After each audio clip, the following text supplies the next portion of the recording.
Tumsifu Yesu Kristo. Basi baada ya kukaa muda mrefu katika kituo hiki cha hija, tambua kwamba ni mahali patakatifu na mahali ambapo tunazichutia neema na baraka katika maisha yetu. Naamini hamjachoka, si ndio? Au umechoka? Hapana, hatuwezi kuchoka tukiwa hapa, lakini basi tutajitahidi. Kwanza tumia nafasi hii kumshukuru sana Padre John Michael Kurwa ambaye ametupitisha katika mafundisho siku hii ya leo juu ya familia, msingi wa familia na maisha ya familia. Na adhimisho la misa hii takatifu tunaadhimisha kwa heshima hiyo ya familia takatifu ya Yesu, Maria na Yosefu, kwa maana kwamba ndicho kielelezo na mfano wa familia zetu zote. Amekwisha tueleza kwamba familia chimbuko lake ni hapo mwanzo, kuanzia uumbaji. Mungu alipoumba hakumuumba mtu mmoja, alimuumba mwanamume na mwanamke, na akasema wazae waongezeke. Ndilo chimbuko la familia. Kirejea katika kitabu cha Mwanzo sura ya 1 aya 27 na aya ya 28. Lakini vile vile hata Mungu mwenyewe, tunaye Mungu mmoja peke yake, lakini Mungu huyo mmoja yuko katika nafsi tatu, ndiye Baba, Mwana na Roho Mtakatifu. Na hata alipokuwa anamuumba mwanadamu alisema, na tuumbe mtu kwa sura na mfano wetu. Hakusema niumbe mtu kwa sura na mfano wangu kiasi kwamba, na tuumbe mtu kwa sura na mfano wetu, kwa maana kwamba hata Mungu mwenyewe ni familia. Mungu mmoja lakini nafsi tatu, Baba, Mwana na Roho Mtakatifu. Hii inadhihirisha maisha ya familia ambayo yanaanzia huko mbinguni. Vile vile Mwenyezi Mungu hata baada ya sisi wanadamu kukosea, kutenda dhambi, kujitenga naye, alipoamua kurejesha katika mahusiano mazuri naye, aliamua kuja kukaa nasi katika familia. Akamtuma mwanaye mpendwa, Bwana wetu Yesu Kristo, akaja akazaliwa katika familia ya Yesu, hiyo Maria na Yosefu. Akalelewa katika familia, akakuwa katika familia. Kumbe maisha ya familia yana huo msingi kwamba katika maandiko matakatifu, na sisi tunapaswa kuiga hilo, kulifuata hilo, na tuweze kuishi kwa kadri ya mapenzi ya Mwenyezi Mungu. Kumbe kama familia lazima tusindikizane, tusaidiane katika kufikia malengo ambayo Mwenyezi Mungu anatupatia. Na haya bado tunayatoa katika familia takatifu ya Yesu, Maria na Yosefu. Malaika Gabrieli alipomtokea Mama Maria na kumpatia habari njema hiyo ya kumzaa mwana, basi Roho Mtakatifu akamshukia Bikira Maria na Yesu akawa ndani ya tumbo la Mama Maria. Kuanzia hapo hawakutengana kama familia, walidumu pamoja. Kwa tunaposali rozari takatifu, tendo la kwanza kama hilo. Tendo la pili, anapokwenda kumtembelea Elizabeti, anakwenda naye ndani ya tumbo lake, na ndiyo maana anapokutana na Elizabeti, basi Yohana Mbatizaji ndani ya tumbo la mamaye anafurahi kukutana na Yesu, huyo aliyeletwa na Mama Maria. Hata anapozaliwa, tumesikia katika Injili takatifu, mara baada ya Yesu kuzaliwa alianza kuwindwa na Herode auawe, kwa sababu alikuwa ni tishio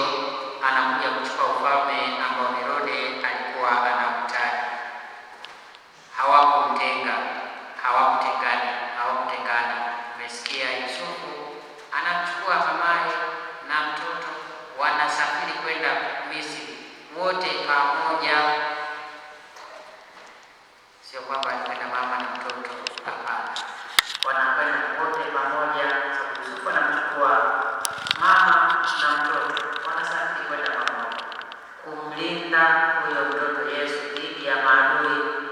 Ndio wajibu ambao sisi pia tunaitwa na kualikwa kama wazazi, kama walezi, kuwalinda watoto wetu. Baba na mama nao wajibu huo pamoja, na hata wakimsindikiza katika safari yake yote ya utume, katika safari ya ukombozi wa ulimwengu huu, kutukomboa kutoka katika utumwa wa dhambi, walisafiri naye. Ndio maana katika Injili ya Marko sura hiyo ya 3 aya ya 30 tunasikia habari hizo, wanaanza kupata wasiwasi kwamba sasa inaonekana Yesu anakuwa na nini. Familia wanapata wasiwasi, wanasema hapana, twende tumpate ndugu yetu tukamchukue. Wanakwenda kumpata Yesu, wamrudishe nyumbani, kumkinga dhidi ya madhara yoyote ambayo watu wanaweza kuyaleta kwake. Na wanapofika huko, Yesu anaambiwa, mama yako na ndugu zako wanakutafuta. Na anasema, mama yako na ndugu zako ni nini? Ni hawa ambao wanasikia neno la Mungu na kuishi. Kumbe waliendelea kuambatana naye, walifuatana naye kama familia. Ndio mwaliko huo tunaoitwa na sisi, kutembea pamoja kama familia, kusaidiana, kuelekezana kama familia, pasipo kumwachia mtu mmoja katika familia ama sambaratika kabisa, kila mmoja anakwenda vyake. Katika safari hiyo hiyo wanaambatana naye. Soma Injili hiyo ya Yohane sura hiyo ya 2, Yesu anapofanya muujiza wa kwanza wa kubadili maji kuwa divai kule kando. Yesu alikuwa na mama yake katika harusi hiyo, na ndiyo maana walipomwendea mama Maria na kumwambia hatuna divai, alikwenda akamwambia mwanaye hawana divai. Ni mambo ya kifamilia. Mama anazungumza na mwanaye, na Yesu anapenda muujiza huo kurudisha furaha kwa watu, kuleta furaha katika maisha ya familia hiyo mpya ambayo ilikuwa imefunga ndoa wakati huo. Maana yake sisi tunapaswa kutembea pamoja kama familia, tukiiga mfano huo wa familia takatifu ya Yesu, Maria na Yosefu. Tumesikia katika somo la kwanza kitabu cha Yoshua bin Sira, anatueleza mambo mazuri, na hasa anazungumza na watoto namna ya kuishi na wazazi, iwe kwa baba, iwe kwa mama, na baraka ambazo anaweza kuzipata kwa sababu ya kumtii baba, kwa sababu ya kumtii mama, baraka na neema ambazo anaweza kuzipata. Na hata katika amri za Mungu, amri pekee iliyo na ahadi ya moja kwa moja pale pale ni hiyo amri ya 4, waheshimu baba na mama yako pate miaka mingi na heri duniani, kwamba tunaweza tukapata baraka kwa kuwatii na kuwaheshimu wazazi. Na tunaposema wazazi, sio tu baba na mama aliyekuzaa, wako walezi wengine, walezi wetu, awe ni shangazi, mjomba, jirani, mwalimu na yeyote yule mwenye nafasi hiyo ya kukusaidia na kukuongoza. Tunapowatii na kuwaheshimu, tunapata baraka na neema kutoka kwa Mwenyezi Mungu, na hivyo vitatusaidia katika maisha yetu hapa duniani na hata mbinguni, kutupatia thawabu hiyo. Yale yale tunasikia katika somo la 2, waraka Mtume Paulo wa Kolosai, ambaye anatuelezea uhalisia wa maisha kuwa kwa namna yoyote sisi hatuko wakamilifu. Tumeumbwa kama ambavyo Adamu alifurahi kutamka maneno hayo mazuri baada ya Eva kuumbwa kutoka katika mwili wake. Anasema, tazama mfupa katika mifupa yangu na nyama katika nyama yangu. Tumeelezwa teolojia yake, maana yake. Tuko imara kama mfupa, lakini tuko dhaifu kwa namna ile kama nyama. Kumbe katika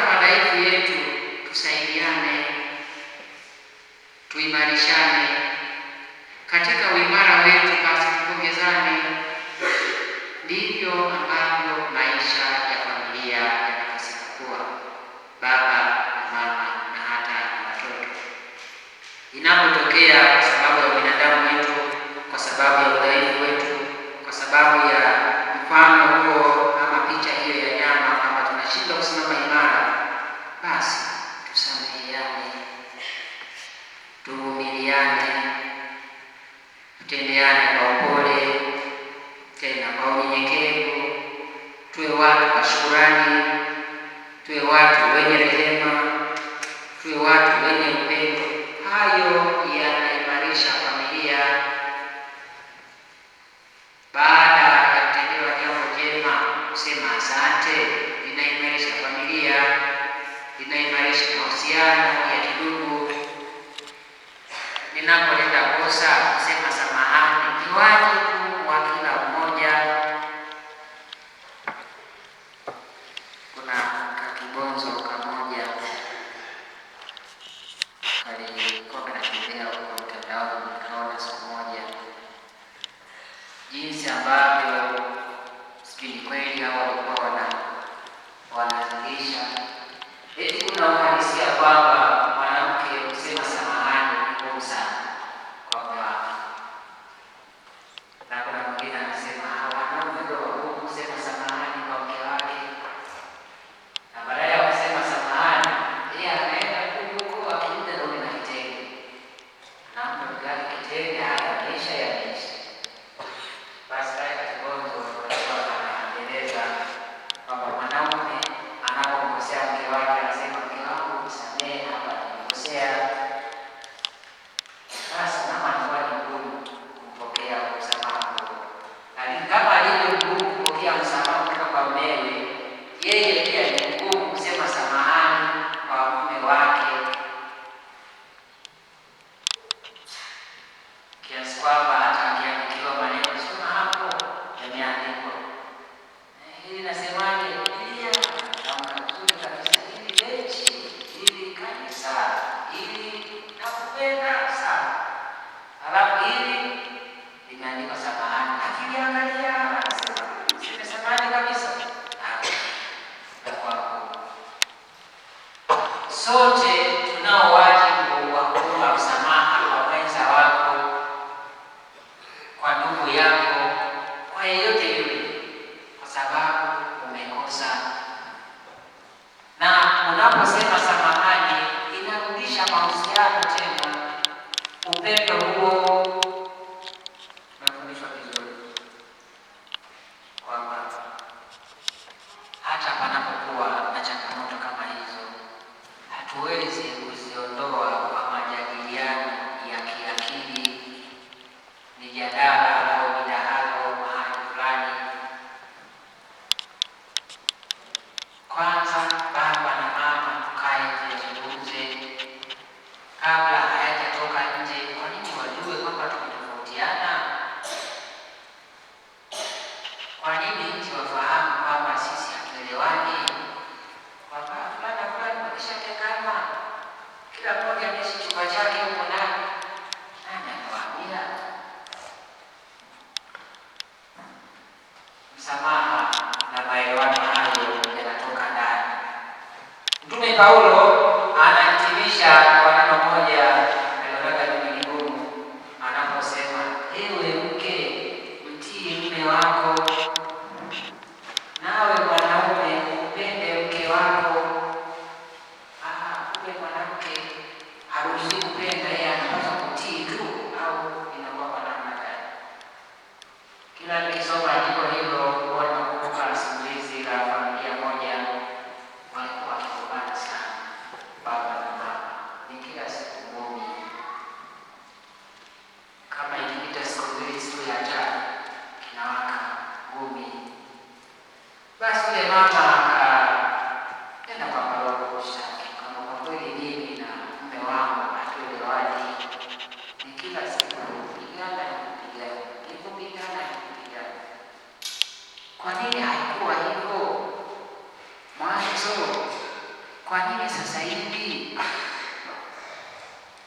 Basi yule padri akamwambia njoo tuzungumze wote, pengine unamkosea mume wako au yeye mwenyewe ni mkorofi. Kamleta yule bwana. Yule bwana pole sana, ukimwangalia tuwezi amini kama anaweza kapiga mtu. Kumuuliza vipi baba, mbona mpiga mke wako? Kwa kweli katika mazingira kama haya hata wewe umekasirika. Yule baba aliposema hivyo tu mama akaruka wameshindwa kuelewana, wakaondoka hata hawakumsikiliza padri, wamekwenda. Baada ya siku 2 siku 3 ngumi tena, yule mama akarudi, padri, nimepigwa tena, sasa tunafanyeje? Yule padri akawa amemuuliza yule mama, hivi kabla hajakupiga huwa kuna nini? Mama anakuja ananiambia kitu, nikimjibu tu napigwa. Yule padri akagundua mama yule hakuwa na maneno mazuri kwa mume wake, kumbe alikuwa anakosa utii kwa mume wake. Andiko linapotufundisha mwe mwanamke, mtii mume wako, alikosa utii kwa mumewe, na sio tu utii, hata heshima. Mume ampende mke wake, na katika upendo huo ndiko utii uliko na ndiko heshima iliko. Matokeo yake mama akiambiwa tu neno moja, yeye anajibu maneno 30 50. Matokeo yake yule mwanaume kifua kinajaa, anajikuta anapiga. Baadaye yule padri akamwambia, nitakupatia dawa ambayo itakusaidia, hautapigwa tena. Akasema sawa. Padri akaingia ndani, akachukua kopo la maji ya uhai, akalifungua, akaweka maji humo, akampatia maji asiyokuwa na chochote. Akamwambia, hii dawa kutoka nayo mbali sana, itakusaidia. Mume wako akianza kukuongelesha kwa hasira kama hivyo, chukua haya maji, weka kinywani, hata kupiga, yaani hata ufanyeje, hata kupiga, usiameze. Lakini mama sawa, faza, kaweka maji mdomoni yule mama. Mume wake akaongea. Mama akameza maji, kaweka maji mdomoni, hayamezi hayatemi.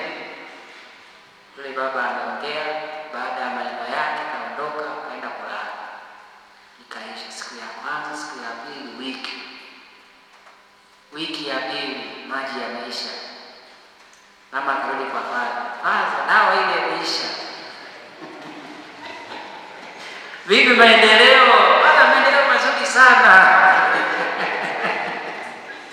Maendeleo mazuri sana. Sasa hivi tunakaa, tunazungumza, tunaelewana. Hata tunapotofautiana hatupigani.